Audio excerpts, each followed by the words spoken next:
The time now is 7:45.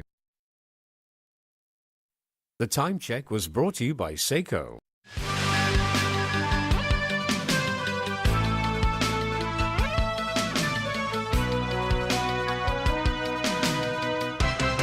And welcome back. LegCo President Jung Ak-sing has warned of worsening ties between the administration and the legislature. This follows a move by the government to withdraw certain items from the agenda of the LegCo Public Works Subcommittee. Ronnie Samtani reports. Zhang explained today that according to the rules of procedure, the government has the right to remove agenda items. The government has the power to decide which items should be there. So the government has the power to withdraw whatever items they wouldn't want to be put in front of the committee. At the same time, the chairman of the committee has the power to decide the order to deal with various items. The administration withdrew 13 items, pushing what's considered controversial projects to the top of the Public Works Subcommittee agenda. This came after Subcommittee Chairman Alan Leung announced that he would rearrange the order of the agenda items so that livelihood projects could be dealt with first. The government explained that there wouldn't be enough time for the subcommittee to discuss all of the projects at its next meeting. Zhang warned the two sides against exerting their powers and causing even more conflict between the executive and the legislative branches. He urged Leung and government officials to communicate properly, saying issues can only be resolved if both sides are willing to cooperate. Meanwhile, 7 lawmakers from the Pro-Establishment Business and Professionals Alliance met with the chief executive today to discuss next year's policy address. The alliance submitted 250 proposals, which include offering affordable housing for young people in the middle class.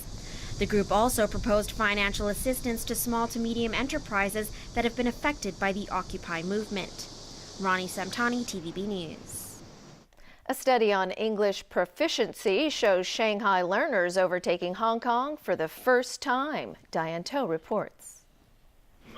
An international education company tested 750,000 people from 63 countries and cities where English is not the native language.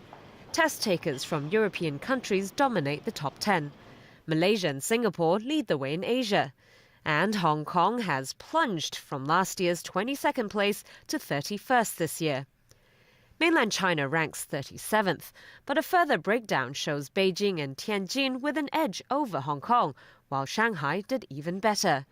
Some may argue that the results are contentious, as the test is only done online, and Hong Kong's historic connection with the English-speaking world means the language has at least a greater presence here than other mainland cities.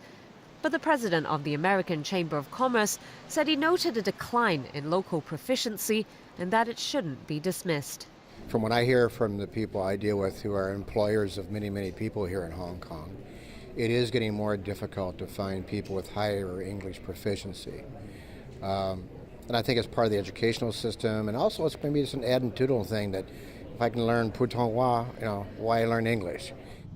He said as English is the global language of business and Hong Kong is a global center, those who want to move up in the managerial ranks can't neglect their English language skills. Diane To, TVB News. A remarkable achievement by the European Space Agency. It now has bragging rights for being the first to land a space probe on a comet. In doing so, scientists hope to solve how life on planet Earth evolved.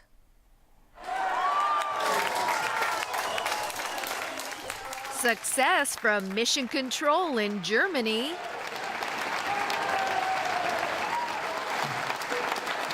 Landing a space probe on a comet, much like landing a spacecraft on the moon, started as a dream.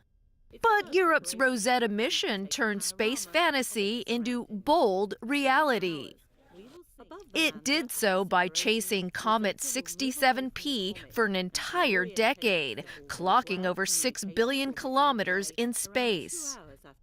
Originally launched in 2004, Rosetta had to slingshot 3 times around the Earth and once around Mars before it could work up enough speed to land on the comet. It was like shooting an arrow through an impossible bullseye. At the precise moment Rosetta's mothership was perfectly aligned with the comet, it dropped its lander, Philae. But after free-falling to the comet, Philae suffered a landing glitch when it bounced on impact. Not so good news is that the anchoring harpoons apparently did not fire. So the lander is not anchored to the surface. Like a miracle, the washing machine-sized robotic lander somehow managed to stay put. Better yet, Mission Control confirms it's gathering a treasure trove of data. So we have science data coming, we have pictures, we have measurements from all the instruments. This $2 billion investment is aimed at discovering the origins and evolution of celestial bodies and if comets brought the building blocks of life to Earth. Are comets one of the origins, one of the sources of the water which came to the Earth about 4.5 billion years ago? Did complex molecules, carbon-bearing molecules, which are the building blocks of life, did they come from comets as well? French President Francois Hollande called it a victory for Europe. Better still, many on planet Earth believe this historic achievement is yet another giant leap for mankind. A Pakistani court has issued arrest warrants for leaders of anti-government protests over an attack on the headquarters of the country's state-run television station, and that's according to the broadcaster. Imran Khan and cleric Tahrir al-Qadri's parties have been waging months of protests, calling on Prime Minister Nawaz Sharif to step down. They accuse him of rigging the 2013 elections that brought him to power. Khan, a former cricket star, was defiant as he continues to lead protests outside the country's parliament.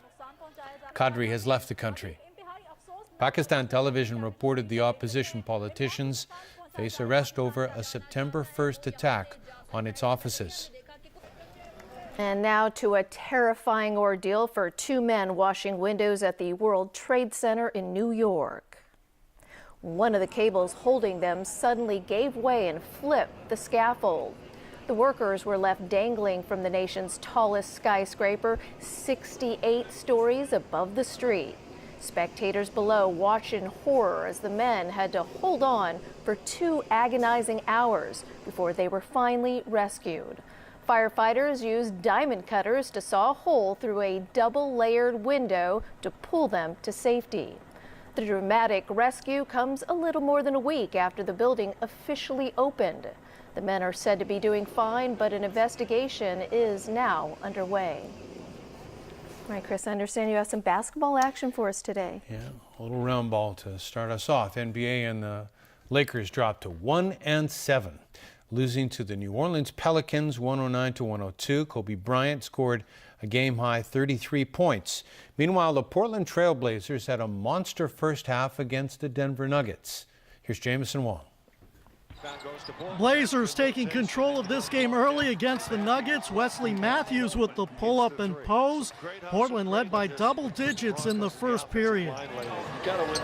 It only got better for the visitors as they scored 45 points in the second quarter. They led by 34 at the break after an 84-point first half. The NBA felt there was no need to show you highlights from the second half. Blazers went on to win 130-113 for their third straight win. Damian Lillard scored 27 and led 6 Blazers in double figures. Denver's Ty Lawson had a game-high 32 points in the loss. Jamison Wong, TVB News.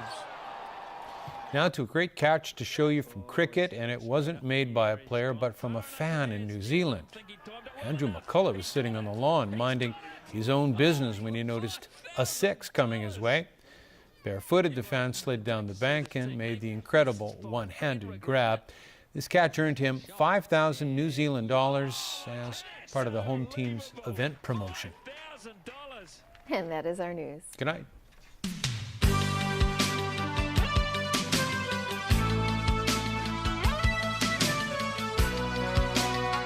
SHIELD no longer exists. The agency has been labeled a terrorist organization. Now it's time to protect their own. You two were close? Very. From a former love. I won't put her in danger again. That's not fair to her. To a lost soul. I am not a good man, Sky.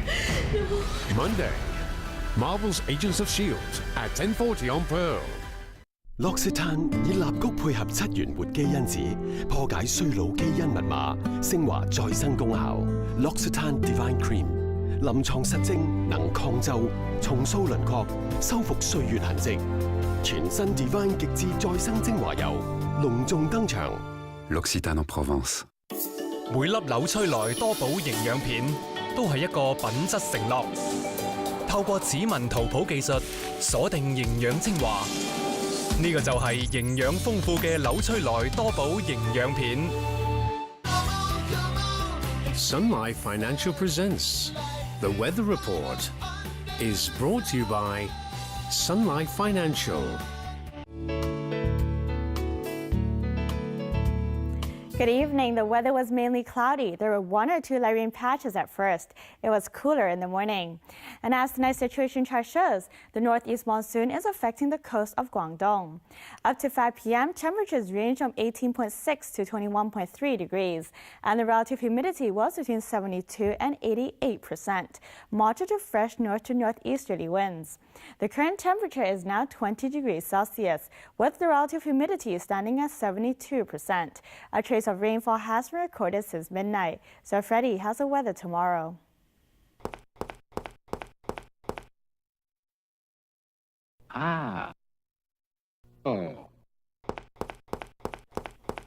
It will be mainly cloudy, bright periods during the day tomorrow. Temperatures will range between 19 and 23 degrees.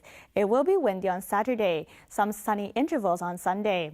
Tomorrow's air quality health index will range from low to moderate. The maximum UV index forecast for tomorrow will be above 4. And here's the latest global weather update. Sunny in Shanghai, cloudy in Taipei and Xiamen. Cloudy in Guangzhou and Chengdu. Sunny in Beijing, cloudy in Seoul, sunny in Tokyo. Showers in Ho Chi Minh City, thunderstorms in Manila. Thunderstorms in Kuala Lumpur, rain in Jakarta.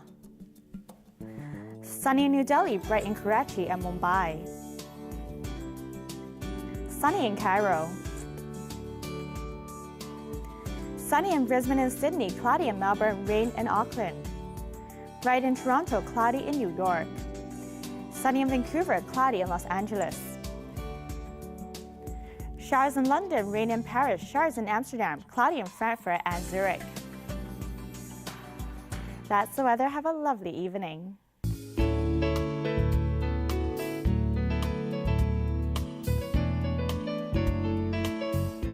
It was brought to you by Sunlight Financial. Life's brighter under the sun. My name's Steve Maxwell, and this is Deadly Pole to Pole. Whoa! Go, go, go! He's pulling him right into the coral. It's a magnificent sight. Yes, so close. No, he got my pole. Sunday, Deadly Pole to Pole at 8 on Pearl. Babies are unpredictable. Wait. I find this phone.